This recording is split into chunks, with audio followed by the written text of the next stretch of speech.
So yun guys, mamaya check natin yung exterior tsaka interior looks ng Yaris Cross 1.5 V variant, no? Pagdating namin sa bahay na tutuluyan namin dito. Okay, so sige guys, kita tayo mamaya.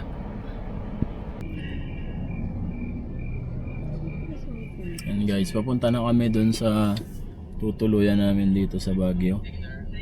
Very Okay. creative sila.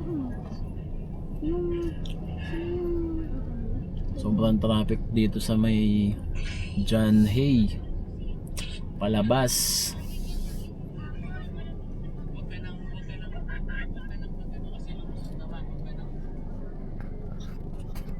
Yan yung traffic guys, oh. Pakita ko sa inyo. Yan. Yan. Ganyan yung traffic. Yan yung traffic dito guys. Yan. Muna tayo. Harap ko dito yung camera natin para makita nyo gano'ng kalala yung traffic dito. Yan.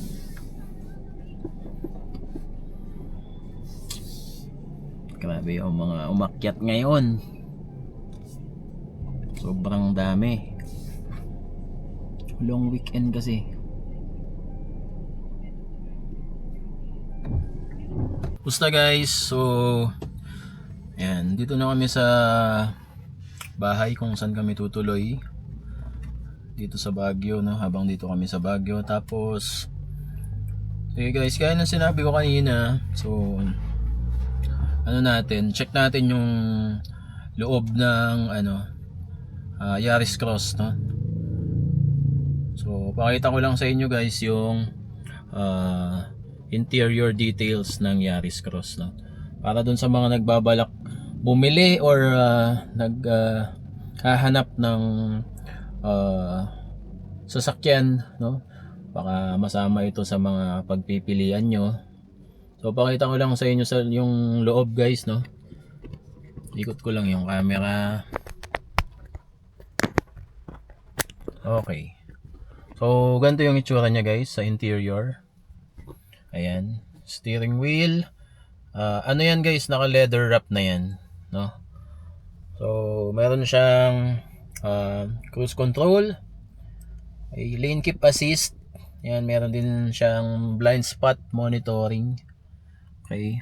Tapos dito sa left side ng steering wheel, nandito yung volume control, tapos yung sa camera buttons, no? Kasi meron din tong guys, meron siyang front sensor at saka 360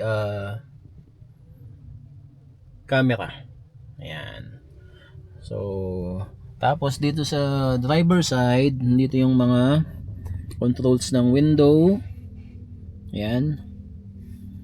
Lock unlock, tapos control ng mga side mirrors. Ayan. Okay, tapos meron siyang dito guys, no? Blue na accent, no? So para siyang parang cloth material yun dito. Tapos ito leather, no? Leather dito, tapos dito, hard plastic dito sa harap.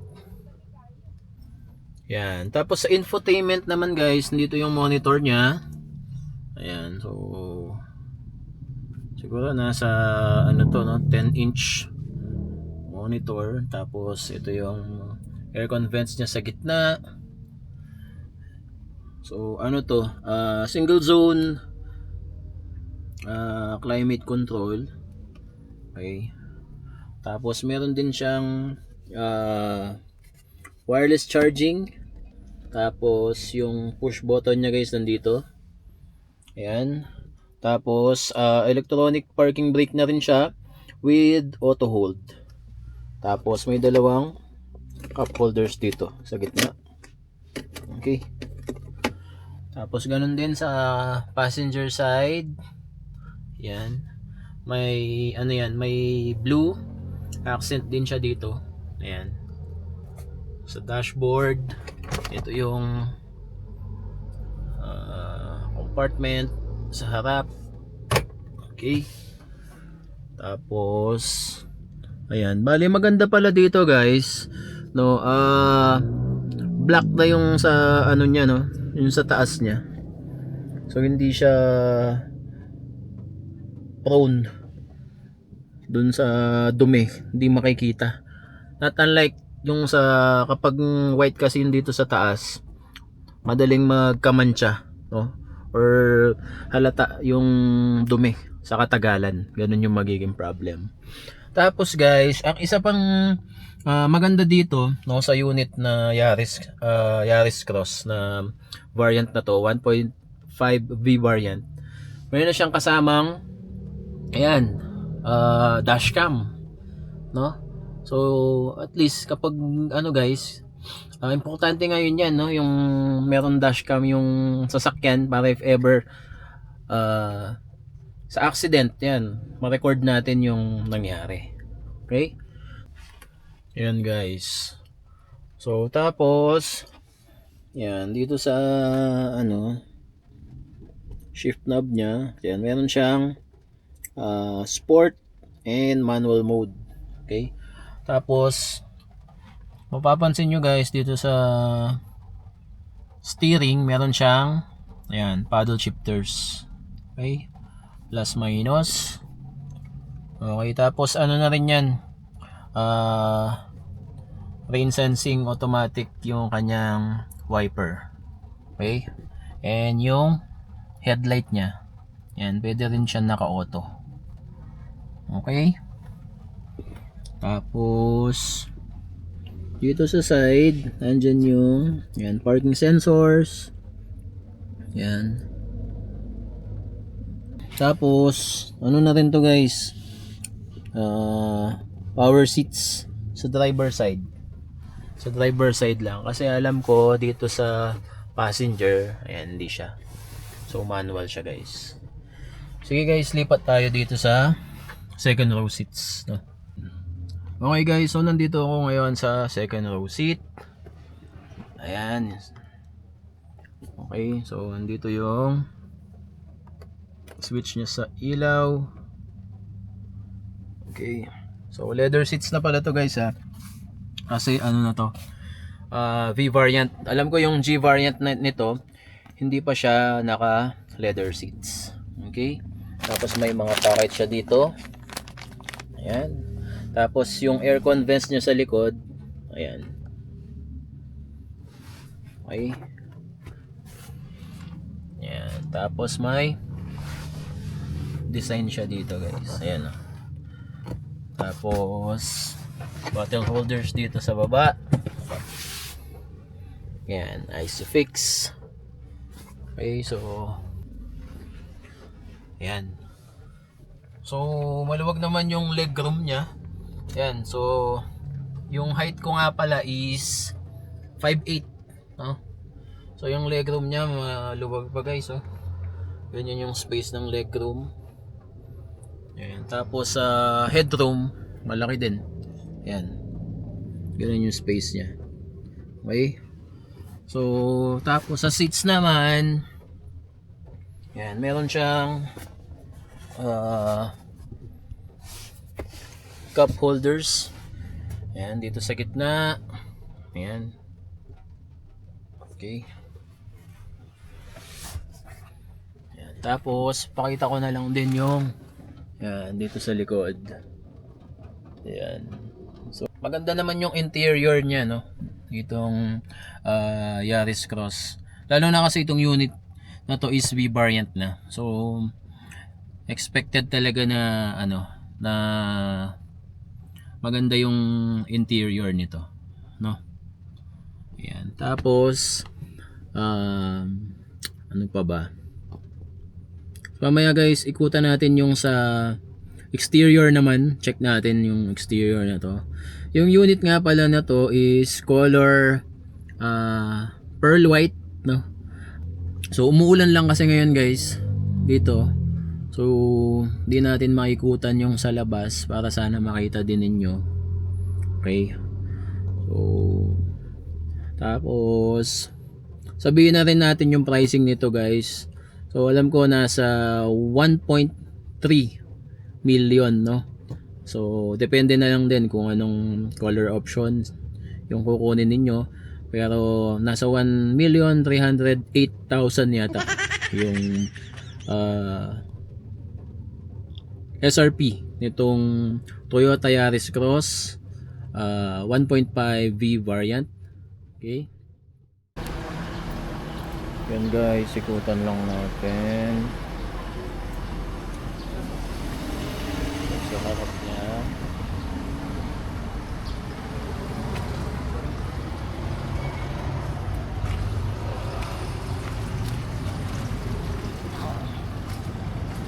Yan, 18-inch alloy wheels. Ayan guys, so 215/55 R18, yun yung size ng rim niya. Okay, tapos ayan, two-tone Bridgestone Toranza. Ayan, tapos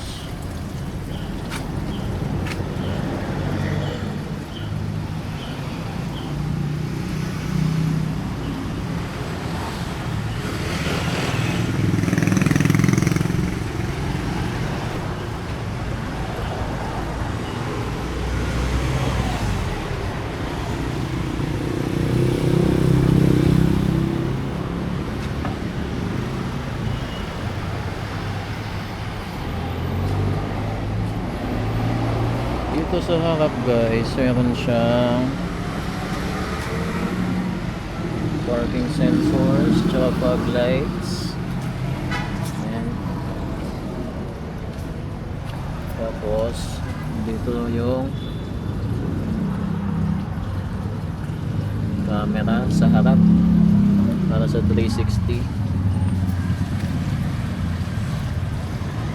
Tapos yung camera dito sa may side mirror. Yan. Okay. Tapos mataas na rin yan guys, 212mm yung ground clearance. Okay.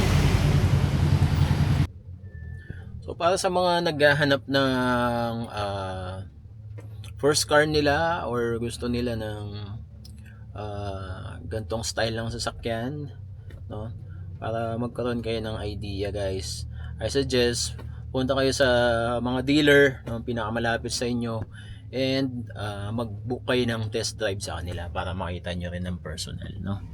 So kagandahan kasi ngayon pag gusto kang bumili ng car, bukod sa manood ka ng mga car reviews sa mga YouTube channel, no, madami naman na kasi ngayon, pero syempre very subjective kasi yung mga ano, no, yung mga features ng mga sasakyan ngayon.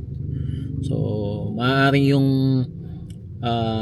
maganda dun sa mga ibang car reviewers hindi pala maganda sa'yo, or yung mga hinahanap mo, yung kung ano yung swak sa budget mo, at least makita mo na lang ng diretso yon sa mga mismong car dealer. Ayun. So sa driving, balik tayo sa ano guys, balik tayo dun sa ano kanina na sinasabi ko, no, dun sa driving experience, no. So pag sa highway wala namang problem kasi matulin din naman to, no. Nasa ano nga pala yung ano, nasa 105 horsepower yata ito, and 138 newton meters of torque, no. So post ko na lang din sa screen guys yung ano, yung specs ng engine. Hindi ko rin kasi masyadong memorize, no. And ayun, so far ano to, maganda naman yung unit, matulin sa highway, no. Tapos kanina sa Pacquiao, dumaan kasi kami ng Cannon Road. Siguro napansin ko lang dun sa ano guys kanina, dun sa pataas kanina, medyo ano, medyo umiingay din yung makina niya kapag medyo matarik na yung akyatan, no. Pero which is normal lang naman sa mga automatic cars, no. May ano naman, kaya may mga manual mode naman tayo, no? Para if ever dun sa medyo matatarik na akyatan, ganun din kapag medyo ano din, no, kapag pababa, no, mahalaga yung ano, mag-shift tayo ng manual driving para dun sa mga automatic cars, no. So normal lang naman, wala namang problema. Yung ano kasi guys dito sa Cannon Road, dalawang part lang naman yung matarik dito na akyatan. Yun yung bago, yung sa Lion's Head, at saka yung after ng Lion's Head. Yun yung mga matatarik na paakyat dito sa ano sa Cannon Road. The rest naman ng part na paakyat nun, okay lang siya. Wala nang matatarik bukod dun sa dalawang part na yun, guys. So, yun lang yung napansin kong pinakamatarik na part ng Cannon Road. So, pero since ano naman kami kanina, kahit 5 kaming sakay nito, hindi ko naman naramdaman na nahirapan yung sasakyan. Normal lang naiingay siya, no, syempre. Lalo na kapag naka-manual mode yan, pag nag-shift ka ng gear, so normal lang yun, mag-iiba yung tunog ng engine, no, kasi mag-a-adjust siya mag-isa. So ganoon talaga. So ano naman yun, normal lang naman yun. Okay, so ano pa bang important points na masasabi ko dito sa sakyan na to? Sa fuel consumption, yan, balikan natin. Hindi ko masasabi sa inyo na matipid dito kasi nga hindi ko nakuha yung hindi ko na reset yung trip meter kaninang biyahe namin, no? Pero itatry ko iset pag umuwi kami, pag pababa na kami ng Pampanga, para ma-check, no, kung paano yung fuel consumption niya. Okay?